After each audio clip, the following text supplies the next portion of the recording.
उन्हाळ्यामधल्या पाहुणचाराला लिंबू सरबत तर असतंच, पण शिवाय रूह अफजासुद्धा असतो, ज्याच्यापासून वेगवेगळ्या प्रकारचे सोडा टाकून, पाणी टाकून, दूध टाकून अगदीच फालुदा किंवा वेगवेगळे सरबतं आपण बनवत असतो.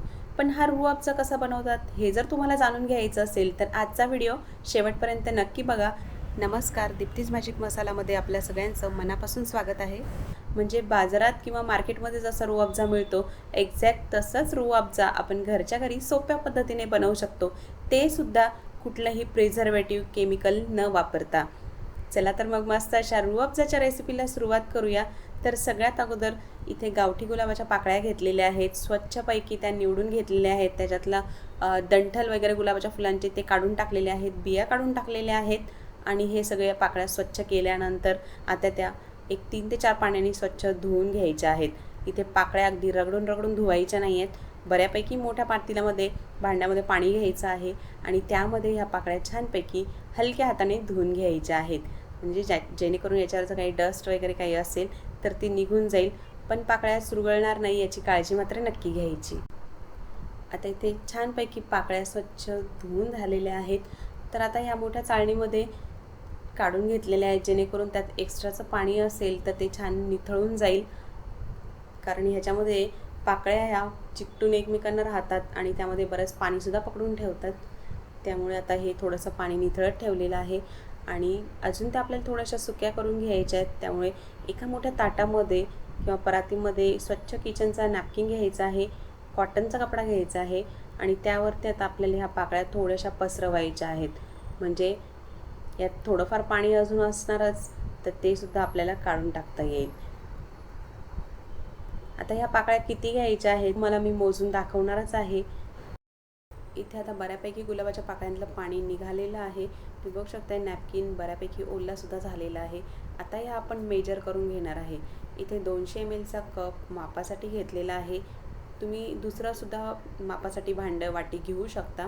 त्याच मापाने मग साखरसुद्धा घालायची आहे. आता इथे पाकळ्या हलक्या असतात, त्यामुळे त्या जरा मी व्यवस्थित दाबून दाबून भरून घेतलेल्या आहेत. इथे 4 कप गुलाबाच्या पाकळ्या आहेत. तर ह्या पाकळ्यांसाठी म्हणजे एवढ्या मापासाठी तुम्ही 3.5 ते 4 कप हेच मापाचे साखर घालायची आहे. वजनी म्हणाल तर 200 ग्रॅम पाकळ्या आहेत. कारण पाव किलो पाकळ्या घेतल्या होत्या, त्यात दंठल वगैरे सर्व काढून ते 200 ग्रॅम जवळजवळ पाकळ्या भरलेल्या होत्या. आता ही साखर याच्यामध्ये बऱ्यापैकी मिक्स करायची आहे. अर्थात ही स्टेप नाही केली तरीसुद्धा चालेल. जर तुम्ही अगोदर डायरेक्ट पाक बनवून घेतला, त्यात जर पाकळ्या टाकल्या तरी पण चालेल. पण इथे जरासं आपला रस म्हणजे जरा साखरेला याचा गुलाबीसरपणा येईल आणि इथे पाकळ्या जर क्रश केल्या ना तर त्याचा फ्लेवर जास्त छानपैकी आपल्या रूह अफजामध्ये उतरेल. त्यामुळे ही स्टेप जरा करणं महत्त्वाचं असतं. आता हे मिक्स करून ठेवल्यानंतर एक चांगली जाडबुडाची कढई इथे घेतलेली आहे, स्टीलची कढई घेतलेली आहे आणि गॅसवरती आता ती गरम होण्यासाठी ठेवलेली आहे. आता 4 वाट्या 4 कप आपल्या पाकळ्या होत्या, तर त्याच मापाने 4 कप पाणी इथे घातलेलं आहे. जेवढ्या पाकळ्या तेवढंच पाणी घ्यायचं आहे. ते पाणी चांगले बॉईल होऊ द्यायचं आहे आणि त्यानंतर याच्यामध्ये साखर आणि पाकळ्यांचं हे मिश्रण घालायचं आहे. गरम पाण्यामध्ये म्हणजे उकळत्या पाण्यामध्ये पाकळ्या घातल्या त्याचा कलरसुद्धा इथे चेंज होतो. तुम्ही बघू शकताय पाकळ्यांचा कलर पण इथे कमी झालेला आहे आणि पाण्यालासुद्धा तसा कलर आलेला नाही आहे.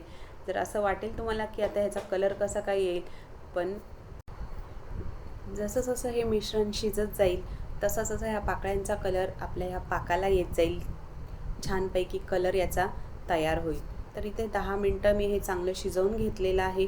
झाकण ठेवून शिजवलेलं आहे आणि झाकणाच्या आतमध्ये जे ट्रान्सपरंट पाणी दिसेल तुम्हाला ते गुलाबजल आहे. ते अगदी शुद्ध गुलाबजल इथं आपलं तयार झालेलं आणि ते गोडसरच असणार आहे. तर ह्या पाकळ्या इथे छानपैकी शिजलेल्या आहेत. छान कलर ह्या पाकळ्यांचा पाण्याला आलेला आहे. तर त्यानंतर आता ह्या पाकळ्या आपल्याला गाळून घ्यायच्या आहेत. तर एका परातीमध्ये मी ह्या गाळून घेत आहे. तर इथे तुम्ही बघू शकताय जो खाली पाक तयार झालेला आहे तो छान असा लालसर कलरचा झालेला आहे. आता पाकळ्या जर इथे कमी असत्या तर हा कलर कमी डार्क झालेला असता, पण खूप छान सुगंधित असं पाणी इथे आपलं किंवा पाक तयार झालेला आहे. आता हा वरचा जो चाळणीमध्ये शिल्लक भाग आहे तो म्हणजे आपला गुलकंद आहे. ते अजिबात फेकायचं नाही आहे. आता तुम्ही हे छानपैकी दाबून यातलं पाणी काढून टाकायचं आहे आणि वरती ज्या गुलाबाच्या पाकळ्या आहेत त्या गोडसर आहेत खूप, त्या छानपैकी थोड्या उन्हामध्ये ठेवायच्या आहेत. म्हणजे मस्त असा सुक्का गुलकंद आपला इथे तयार झालेला आहे. इथे पाकळ्या जर कमी असत्या तर ह्या पाण्याचा कलर एकदम फेंट आला असता, पण पाकळ्या मी अगदी छान व्यवस्थित त्या कपामध्ये दाबून घेतलेल्या होत्या, त्यामुळे इथे डार्क कलर झालेला आहे. आता याच्यामध्ये काही आपल्याला सुगंधी द्रव्य घालायचे आहेत. ते म्हणजे आता इथे 1 टीस्पून गुलाबजल घालायचं आहे आणि त्यानंतर अर्धा टीस्पून केवडा जेलसुद्धा घालायचा आहे. बाहेर रूह अफजा मिळतं, त्याच्यात कंटेंट जर तुम्ही बघितलं तर त्याच्यामध्ये केवडा जल, गुलाबजल हे घातलेलं असतं. आता हे चांगलं मिक्स करायचं आहे आणि त्यानंतर पुन्हा आपल्याला ज्या कढईमध्ये आपण हे शिजवलं त्यात घालायचं आहे.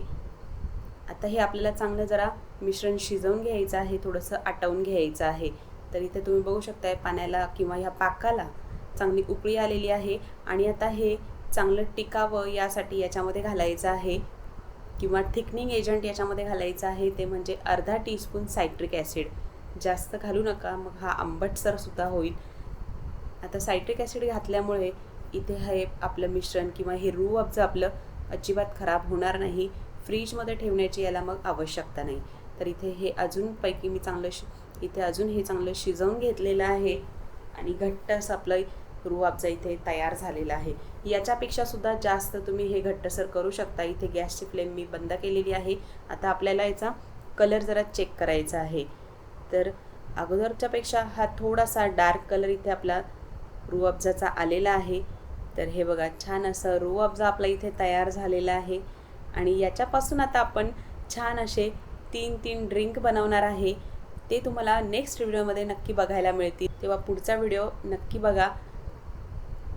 आता रूह अफजा पूर्णपणे आपण थंड केल्यानंतर एकदम सुक्या काचेच्या बरणीमध्ये हे भरून ठेवायचं आहे, बॉटलमध्ये भरून ठेवायचं आहे आणि याला ओला पाण्याचा हात लागू द्यायचा नाही. म्हणजे मस्तपैकी वर्षभरसुद्धा हे रूह अफजा खराब होणार नाही. आणि याच्यापासून कुठले आपण पेय बनवणार आहे ते तुम्ही नेक्स्ट व्हिडिओमध्ये नक्की बघा. तेव्हा आजची रूह अफजाची रेसिपी जर तुम्हाला आवडली असेल तर लाईक, शेअर आणि सबस्क्राईब नक्की करा. पुन्हा भेटूया पुढच्या रेसिपीमध्ये. तोपर्यंत बाय बाय, टेक केअर.